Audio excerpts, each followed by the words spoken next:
So essentially what you do is you use injections to inject materials into the body that create the equivalent of an operating system. So everybody knows the idea of Microsoft causing you to download an operating system in your computer that gives Microsoft and a variety of other players a backdoor into your computer. And every month or 2 or 3, you've got to update it because they're viruses, right? It's back to the magic virus that can solve all problems. And so this is a similar system for your body. You inject materials into your body that essentially create the equivalent of an operating system and a receiver, and you can literally hook everybody up to the cloud.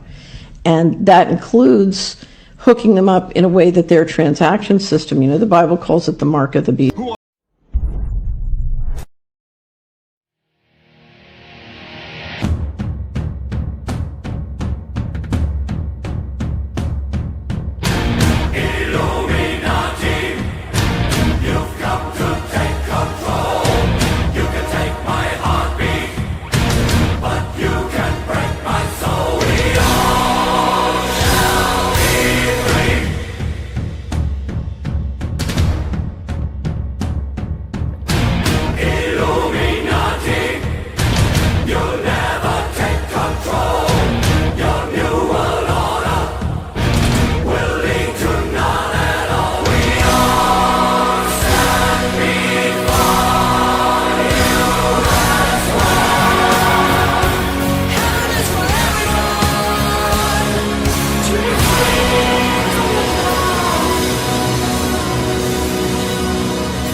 One day, Jesus is coming. You may be at church. You may be at work. You may be asleep. God grant that you will be ready when he makes his personal appearance. My God, what if his appearance occurs on a Sunday morning? My prophetic word to you this morning is get ready, get ready.